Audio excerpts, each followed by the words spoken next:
हमारे साथ में कुछ सीपीओ एसआई के कैंडिडेट्स हैं, इनके ब्रदर भी हैं साथ में कैंडिडेट के, जो खुद कस्टम्स में हैं, सीजीएल 2020 के चयनित हैं। तो सीपीओ वाले जो कैंडिडेट हैं इनसे देखिए बात करते हैं, कैसा इनका एक्सपीरियंस रहा, क्या स्कोर है मेडिकल में, क्या डाउट्स थे इनके, उन सब के बारे में जानना चाहते हैं। तो प्रयास, सबसे पहले आप बताइए। सबसे पहले नमस्ते सभी साथियों को।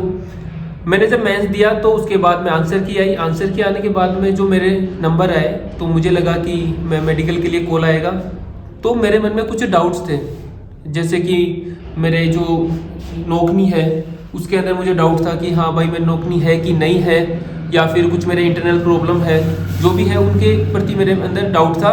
फिर मैंने अपने साथियों से पूछा कि ऐसा कुछ प्री मेडिकल कहीं पर होता है या नहीं होता। फिर मैंने यूट्यूब पर सर्च किया तो मेरे कुछ दोस्तों ने मुझे बताया कि सीकर में एक गायत्री प्री मेडिकल कोचिंग है कुछ, जहाँ पर सर करवाते हैं।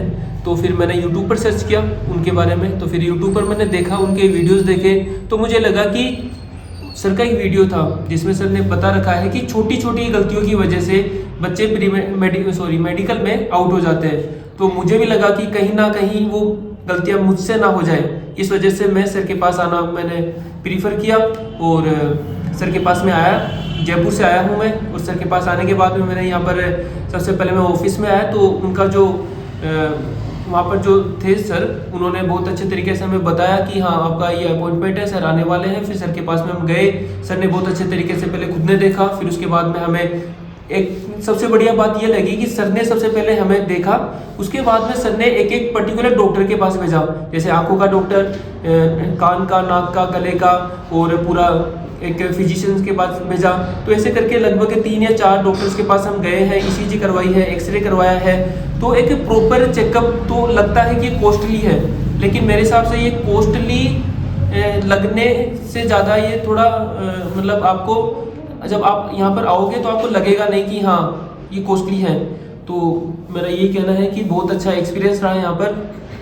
तो अगर अपन अलग अलग यदि डॉक्टर के पास जाते हैं हाँ, तो ज़्यादा कॉस्ट पड़ती है, हाँ ज़्यादा पड़ेगी। हाँ, और सबसे बड़ी बात यह कि जब हम मेडिकल के लिए जाते हैं तो हमें पता नहीं होता है कि किस चीज़ को चेक करवाना है। या जैसे किसी डॉक्टर के पास जाते हैं नौकरी के लिए बाहर, किसी डॉक्टर के पास में प्राइवेट, तो वो ये चेक नहीं कर पाएगा कि कौन सा एंगल है, कौन से पॉइंट बनते हैं। वो आपको बता देगा कि हाँ नौकरी है। जैसे मैं एक छोटा सा किस्सा शेयर करना चाहूँगा कि मेरी एक फ्रेंड है गुंजन, वो गई थी डॉक्टर के पास, तो उन्होंने बोला नौकरी है क्या, तो वो डॉक्टर उनको बोले कि खड़ी हो, वहाँ पे चल के जाओ, फिर वापस आ।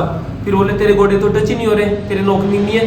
तो ये एक तरीके से पूरा तरीके से नहीं किया उन्होंने यार उनको पूरा गाइडलाइन का जानकारी नहीं था, उनका गाइडलाइन। हाँ, तो यहाँ पर आप आइए, बहुत अच्छा है, आपको कॉन्फिडेंस बिल्ड होगा। वहाँ पर जब आप जाएंगे तो आपके मन में घबराहट नहीं होगी और एक बढ़िया कॉन्फिडेंस के साथ आप कर पाएंगे। और आपको एक बात ये भी पता चलेगी कि आप मेडिकली फिट है कि नहीं है, कि आपको पहले ही पता चल जाएगा, ताकि आप अगले नेक्स्ट सीपीओ की तैयारी मेडिकल के लिए आपके पास कॉल भी नहीं आया हो तो आप करें कि ना करें। कई बार तैयारी करते हैं और नंबर आता है, फिर मेडिकली हम अनफिट होते हैं तो फिर वो पूरी तैयारी वेस्ट हो जाती है। तो इस वजह से मैं तो ये कहना चाहूँगा कि जिन्होंने सीपीओ का या किसी भी जॉब का एग्जाम भी ना दिया हो, वो तैयारी करने से पहले एक बार अपना प्री मेडिकल चेकअप करवाएं, ताकि उनको ये पता चल जाए कि हम फिजिकली या जो मेडिकली फिट है या नहीं है, ताकि वो किसी और तरफ जा सके। Thank you sir. Civil job की तैयारी कर सकें, जैसे आप भी सिविल की करते हो सर। हाँ साथ में, हाँ सर, एक सेकंड ऑप्शन रखा हुआ है। Second option. हाँ चलिए, बहुत बढ़िया बात है। दूसरे हमारे साथी है जो अशोकगढ़ से आए हैं, बताइए, आप बताइए। सबसे पहले नमस्ते। जैसे कि प्रयास भाई ने बताया कि हमें पहले मेडिकल चेकअप करवा लेना चाहिए, क्योंकि नौकरी लगना ना लगना वो बात की बात है। सबसे पहले हमें फिट रहना चाहिए, कुछ भी करने के लिए हमें फिट तो होना ही पड़ेगा शरीर से, नौकरी की तो बात की बात है। तो एक्चुअली मुझे पता चला सर का, क्योंकि मेरा भाई है, छोटा भाई, वो एयरफोर्स में था, एयरफोर्स का एग्ज़ाम पास किया तो वो आया मेडिकल के लिए। तो यहाँ पे बारीक से बारीक चीज़ का हमें पता चल जाता है। जैसे सर ने बताया अभी, हम जैसे हाथ यूँ करते हैं, ये एंगल मेरा बाहर जा रहा है, वो हमें कोई डॉक्टर नहीं बता पाएगा। हम जैसे माना कि थोड़ा सा कॉस्टली है, पर जैसे हम पर डॉक्टर के पास जाएंगे, वो पर डॉक्टर एक ही चीज़ बता पाएगा। हम आंखों वाले के पास जाएंगे, वो सिर्फ आंखों का बताएगा, नाक वाले के पास जाएंगे वो नाक का बताएगा। पर जैसे माइनर पॉइंट है, बहुत माइनर पॉइंट है जो सर बताते हैं यहाँ पे, अगर हम पहले से ये चीज़ें देख लें, कर लें, तो वहाँ पे जाके हमें घबराहट नहीं होगी। जैसे अभी हमने कर लिया, हमें पता है हमारी क्या क्या कमज़ोरी है, सर ने हमें बताया कि कैसे कैसे हम इम्प्रूव कर पाएंगे उनको। अगर हम इम्प्रूव कर लेते हैं तो वहाँ पे जाके हमें घबराहट नहीं होगी। अगर हम बाई चांस हम नहीं करवाते फिर हमें पता ही नहीं चलता हमारी कमज़ोरी क्या क्या है, हम वहाँ पे जाएंगे घबराएंगे जिससे हमारी पल्स बढ़ जाएगी, वो उनमें पॉइंट दे देंगे, आप हथेली में पसीना आएगा उनमें पॉइंट दे देंगे। तो इसलिए थोड़ा ज़रूरी है, एक बार आप भी आइए, ज़रूर विजिट कीजिए, मैं सबको सजेस्ट करता हूँ एक बार ज़रूर आइए। Thank you. आपके जो भाई आए थे वो सेलेक्ट हो गए? जी सर, एयरफोर्स में सेलेक्ट हो गए? एयरफोर्स में हो गए, वो अलग बात थी कि अग्निवीर थे तो गए नहीं फिर लेकिन हमारे यहाँ से तो जो काम हुआ था उसके अनुसार फिट हो गए। वो उसके अनुसार फिट हुए, बहुत बहुत बधाई उनको, वो मेडिकल में फिट रहे, बिल्कुल। वो गए नहीं, अग्निवीर थे। चलिए अब हमारे साथ में देखिए, आपका नाम बताइए। रविशंकर सैनी सर। हमारे साथ में रविशंकर जी हैं, जीएसटी इंस्पेक्टर हैं, 2020 के सीजीएल के सेलेक्टेड हैं। तो आप अपना एक्सपीरियंस शेयर कीजिए, और आप भी इनके साथ आए थे तो जैसा जब इन्होंने आपको बताया कि इस तरीके से प्री मेडिकल होता है और मैं करवाना चाह रहा हूँ, तो आपको कैसा लगा कि भाई करवाना चाहिए, और आपने आके देखा उसका थोड़ा सा बताइए अपने साथियों को, और जो तैयारी कर रहे हैं उनको भी बताइए, आपने काफ़ी संघर्ष किया है उसके बारे में बताइए। ठीक है सर, सबसे पहले तो वेलकम गाइस।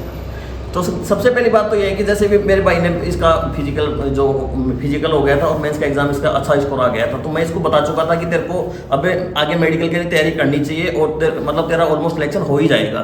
ठीक है, तो सबसे पहली बात तो ये होती है कि जब अपन तैयारी कर रहे होते हैं ना, तो तैयारी के फेज में अपन एक टेस्ट जो रीडिंग एग्जाम होता है वो अपन क्लियर कर चुके होते हैं। उसके बाद में अगर अपन मेडिकल में कहीं ना कहीं अनफिट हो जाते हैं तो वो अपने के लिए बहुत ही बैड लक होता है। तो इससे के लिए सबसे पहले ये है कि अपने को ये पॉइंट अपने को बनने से पहले अपने को इससे के लिए अपने को सचेत हो जाना चाहिए। तो इसके लिए मैं हमेशा आपको यही सजेस्ट करूंगा कि अगर आपके कभी भी आपको डाउट लग रहा होता है कि मेरा मेडिकल नहीं होगा, कोई ना कोई पॉइंट बन सकता है, इसके लिए आपको हमेशा ट्रीटमेंट लेना चाहिए। अभी हमारे यहाँ पे जो सिक्कर में जो गायत्री यूट्यूब चैनल है, इनके माध्यम से मैं पता चला, मेरे भाई ने मेरे को बताया कि ये ऐसे चैनल है और मेरे को वहाँ पे जाके चेकअप कराना था। इसका जब डाउट था तो मैं इसको बोला कि चलते हैं वहाँ पे, अपना आसानी से चेक कराते हैं। जब हम यहाँ पे आके अभी हमने जो सबसे पर्सनली मिले तो मैं मतलब अच्छा लगा कि मतलब चीज़ें अच्छे से आप ये हमें बता रहे हैं कि ऐसे ऐसे आपको जो आपकी कमी है वो कमी हमें बता रहे हैं कि आप ये इनके मन में ये मतलब इनको ये चीज़ें इंप्रूव करनी चाहिए। तो वो चीज़ें हमें पता चल गई हैं। तो इसका हम अब आने वाले दिनों में इसका हम अपने आप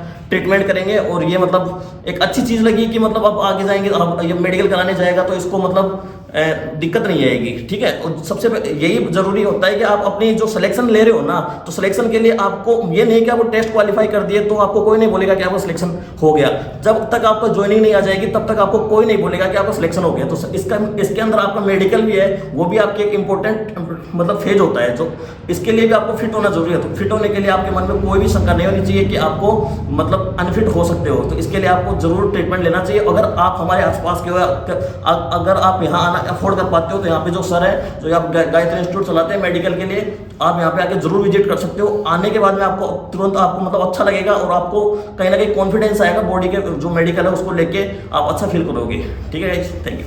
और एक बात मैं कहना चाहूँगा कि जब एकदम से सर के पास आते हैं तो सर से थोड़ा सा डर सा लगता है, लेकिन मैं कहना चाहूँगा कि आप आराम से आप पूछिए, सर एकदम फ्रेंडली होकर बताते हैं, एक एक चीज़ आपसे डिस्कस करेंगे, आपकी जो प्रॉब्लम होगी वो आपको बताएंगे, उसका सॉल्यूशन बताएंगे, और ऐसे कोई प्रॉब्लम नहीं है जिसका सॉल्यूशन नहीं है। Thank you. और जो हमारे डॉक्टर्स हैं वो भी पूरा टाइम दिया आपको? हाँ, उन्होंने पूरा एकदम पूछा, एकदम फ्रेंडली कि हाँ आप कहाँ से हो, क्या हो, तो एक माहौल उन्होंने क्रिएट किया कि बच्चा आसानी से सब कुछ बता पाए।